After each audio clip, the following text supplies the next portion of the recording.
नमस्कार दोस्तों, स्वागत है आपका लॉ गुरु में। मैं अनुराग ऋषि और आज की इस वीडियो में हम बात करेंगे जूरिस्प्रूडेंस के अंदर सोशल इंजीनियरिंग थ्योरी के बारे में। और इस वीडियो में हम कवर करेंगे सोशल इंजीनियरिंग थ्योरी से जुड़ी बहुत सारी बातें। तो चलिए बिना टाइम वेस्ट करे वीडियो शुरू करते हैं।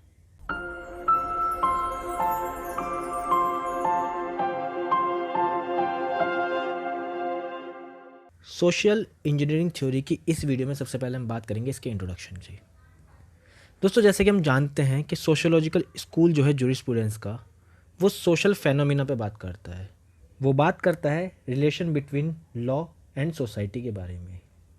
साथ साथ सोशियोलॉजिकल स्कूल बात करता है एक्सटर्नल रिलेशन के बारे में। पर यहाँ पर रॉस्को पाउंड ने फोकस किया है अपनी थ्योरी के माध्यम से, यानी कि सोशल इंजीनियरिंग थ्योरी के माध्यम से रॉस्को पाउंड ने फोकस किया है सोशल प्रॉब्लम्स के बारे में। और साथ साथ रॉस्को पाउंड ने बताया कि सोसाइटी के वेलफेयर के लिए सोशल इंजीनियरिंग के कॉन्सेप्ट को लाया गया। तो आखिर कौन है ये रॉस्को पाउंड जिन्होंने सोशल इंजीनियरिंग थ्योरी के बारे में बताया? सबसे पहले हम समझते हैं रॉस्को पाउंड को, फिर हम समझेंगे उनकी थ्योरी सोशल इंजीनियरिंग के बारे में। Roscoe pound, one of the most famous American legal philosopher, was a prominent jurist of the sociological school of jurisprudence. यानी कि दोस्तों बहुत फेमस अमेरिकन फिलोसोफर थे और इसी के साथ साथ वो सोशियोलॉजिकल स्कूल जो है जूरिस्प्रूडेंस के, उसके जाने माने जूरिस्ट भी रहे हैं। 19th और 20th सेंचुरी में जब पॉजिटिविस्ट थ्योरी ने अपने पैर फंसाए हुए थे, तो उसको क्रिटिसाइज़ करते हुए, उसको प्रोटेस्ट करते हुए सोशियोलॉजिकल स्कूल हम लोगों के सामने आया।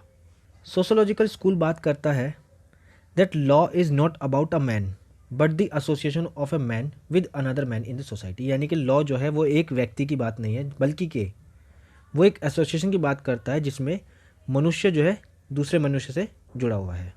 इसी के साथ साथ जो रॉस्को पाउंड है, उनको सोशियोलॉजिकल स्कूल के फादर भी कंसीडर किया जाता है, जिन्होंने सोशियोलॉजिकल स्कूल को आगे एडिशनल ऐड करते हुए, या ये कहें कि सोशियोलॉजिकल स्कूल को कैरी फॉरवर्ड करते हुए अपनी सोशल इंजीनियरिंग थ्योरी को बढ़ावा दिया।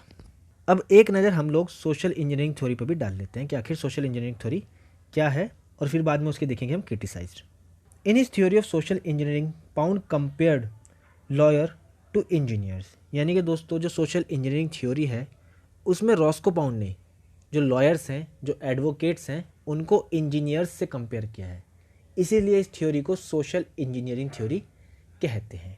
आखिर रॉस्को पाउंड के दिमाग में ऐसा क्या चला कि उन्होंने लॉयर्स और एडवोकेट्स को इंजीनियर्स के साथ में कंपेयर किया, या ये कहें कि उन्होंने अपनी थ्योरी के माध्यम से लॉयर्स और एडवोकेट्स को इंजीनियर बताया। क्यों बताया, आगे पढ़ लेते हैं। He believed that law, just like any other scientific subject, is a body of knowledge and experience that is used by the social engineers like lawyers and advocates to apply structure to the society। दोस्तों Roscoe pound का मानना था जैसे engineers जो हैं वो एक structure बनाने के बाद उस स्ट्रक्चर पर नहीं रुकते हैं, उस डिज़ाइन पर नहीं रुकते हैं, कुछ ना कुछ नया डिज़ाइन, कुछ ना कुछ नया स्ट्रक्चर अपने आप में वो लोग बनाते रहते हैं। ऐसे ही लॉ जो है वो स्टेबल नहीं है, वो स्थिर नहीं है, वो सोसाइटी की नीड्स के हिसाब से, सोसाइटी की ज़रूरत के हिसाब से चेंज होता रहता है।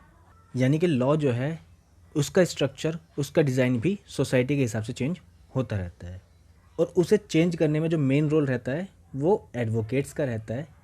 यानी कि एडवोकेट्स की वजह से जो लॉ है उसका स्ट्रक्चर, उसका डिज़ाइन चेंज होता है, इसलिए उसने एडवोकेट्स को इंजीनियर से कंपेयर किया है।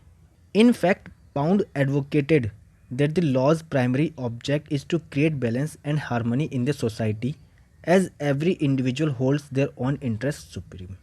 यानी कि दोस्तों रॉस्को पाउंड के हिसाब से जो लॉ का प्राइमरी ऑब्जेक्ट है वो हारमनी बना के रखना है सोसाइटी और इंडिविजुअल के इंटरेस्ट के बीच में। यानी कि अगर हम सीधे शब्दों में देखें तो यहाँ पे जो पाउंड ने फोकस किया है वो इंटरेस्ट, यानी कि सोसाइटी के और इंडिविजुअल के हित के बारे में बात की है।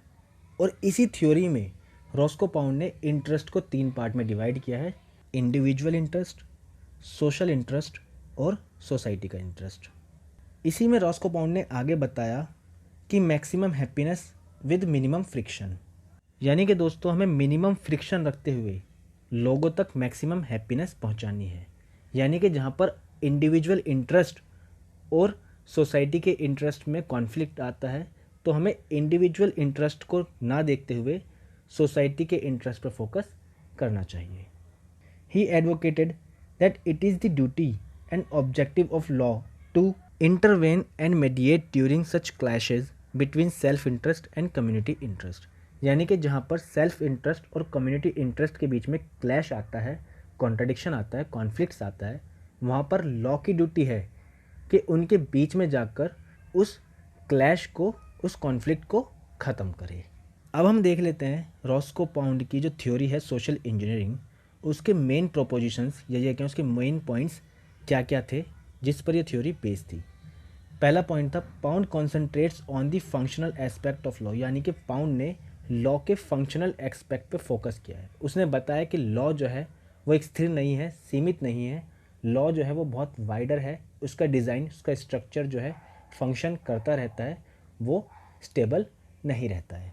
दूसरा पॉइंट है the task of law is social engineering. यानी कि जो लॉ है उसको कंपेयर किया सोशल इंजीनियरिंग के साथ में। यानी कि जो लॉ का टास्क है वो सोशल है, सोशल इंजीनियरिंग है। थर्ड पॉइंट है social engineering means a balance between the competing interest in society. यानी कि सोशल इंजीनियरिंग का जो मतलब है वो बैलेंस बनाकर रखना है सोसाइटी और इंडिविजुअल के इंटरेस्ट के बीच में। चौथा पॉइंट है private, public and social interest. हम देखेंगे कि रॉस्को पाउंड ने 3 तरह के इंटरेस्ट की बात करी है, इंडिविजुअल जिसको हम प्राइवेट कहते हैं, पब्लिक और सोशल इंटरेस्ट के बारे में। लास्ट पॉइंट है interest as the main subject matter of law. Roscoe Pound के हिसाब से उन्होंने इंटरेस्ट यानी कि हित के ऊपर मेन फोकस रखा है। उन्होंने कहा है कि हर एक इंडिविजुअल का इंटरेस्ट जो है वो सुप्रीम होता है, हर एक इंटरेस्ट को प्रोटेक्ट करना लॉ की जिम्मेदारी है। तो रॉस्को पाउंड की जो थ्योरी है वो मेनली इंटरेस्ट पे फोकस कर रही है, उसका जो मेन सब्जेक्ट मैटर है वो इंटरेस्ट है। तो हमने यहाँ पर सोशल इंजीनियरिंग थ्योरी को समझा, उसके मेन प्रोपोजिशन समझे, ताकि कि इस थ्योरी को समझने में और भी ज़्यादा आसानी हो जाए। अब दोस्तों जैसे कि हम जानते हैं कि जब कोई भी जूरिस्ट कोई अपनी थ्योरी देते हैं तो उसको क्रिटिसाइज़ करने के लिए बाकी जूरिस्ट जो हैं वो लाइन में आ जाते हैं। ऐसा ही हुआ इस थ्योरी के साथ में। जब रॉस्को पाउंड ने अपनी सोशल इंजीनियरिंग थ्योरी दी तो उसको क्रिटिसाइज़ करने के लिए भी बहुत सारे जूरिस्ट लाइन में लग गए। इस थ्योरी के कुछ क्रिटिसिज्म इस प्रकार हैं। पहला है engineering not a happy word. यानी कि दोस्तों सबसे पहला जो क्रिटिसाइज़ किया गया इस थ्योरी को वो इसके वर्ड पे ही कर दिया गया कि सोशल इंजीनियरिंग जो एडवोकेट्स के लिए वर्ड यूज़ किया गया है वो एक अच्छा वर्ड नहीं माना गया। A general criticism against Pound's theory is regarding his use of word engineering because it suggest a mechanical application of the principles to social needs. यानी कि दोस्तों इन्होंने बताया गया कि जो रॉस्को पाउंड ने एडवोकेट्स को डिनोट करने के लिए इंजीनियरिंग वर्ड यूज़ किया है वो ठीक नहीं है, क्योंकि ये मैकेनिकल एप्लीकेशन को दर्शाता है, जबकि कि एडवोकेट्स जो हैं वो मैकेनिकल टर्म्स में नहीं आते हैं। दूसरा क्रिटिसिज्म है classification of interest not useful. जो रॉस्को पाउंड ने क्लासिफिकेशन ऑफ इंटरेस्ट करा है यानी कि प्राइवेट, पब्लिक, सोशल, या ये कहें इंडिविजुअल, सोशल और सोसाइटी के इंटरेस्ट की जो बात करी है रॉस्को पाउंड ने, उसको पूरी तरह से नकारा गया, उसको पूरी तरह से क्रिटिसाइज़ किया गया। अलग अलग जूरिस्ट ने कहा कि जो रॉस्को पाउंड ने इंटरेस्ट को क्लासीफाई किया है, अलग अलग पार्ट में डिवाइड किया है, वो गलत है। हम इंटरेस्ट को अलग अलग पार्ट में डिवाइड नहीं कर सकते। इस पैमाने पर भी रॉस्को पाउंड की जो थ्योरी है सोशल इंजीनियरिंग, इसको क्रिटिसाइज़ किया गया। दोस्तों आज की इस वीडियो में बस इतना ही। अपनी अगली वीडियो में हम बात करेंगे किसी नए टॉपिक को लेकर। इस वीडियो के नोट्स का लिंक हमने इस वीडियो के डिस्क्रिप्शन बॉक्स में डाल दिया है, तो आप चाहें तो उस लिंक पर क्लिक करके उन नोट्स को डाउनलोड भी कर सकते हैं। साथ ही साथ हमने इस वीडियो के डिस्क्रिप्शन बॉक्स में अपने फेसबुक पेज का लिंक, अपने इंस्टाग्राम अकाउंट का लिंक और अपने ब्लॉगर का लिंक भी डाल दिया है। आप चाहें तो हमारे ब्लॉगर पेज पे जाकर और भी वीडियोस के नोट्स वहाँ से डाउनलोड कर सकते हैं, या वहाँ से जाकर और भी वीडियोस देख सकते हैं। अगर आपको ये वीडियो अच्छी लगी तो इस वीडियो को लाइक करें, अपने दोस्तों तक इस वीडियो को शेयर करना ना भूलें। साथ ही साथ अगर आप लोगों को कोई डाउट है तो हमें इंस्टाग्राम पर, फेसबुक पर, व्हाट्सएप पर या इस वीडियो के कमेंट बॉक्स में कमेंट करके अपने डाउट को क्लियर कर सकते हैं। अगर अभी तक आप लोगों ने हमारे चैनल को सब्सक्राइब नहीं किया तो चैनल को सब्सक्राइब करना ना भूलें। साथ ही साथ हमारे यूट्यूब चैनल का बेल आइकन ज़रूर दबाएं, ताकि कि आपको हमारे चैनल से जुड़ी हर अपडेट मिलती रहे। धन्यवाद।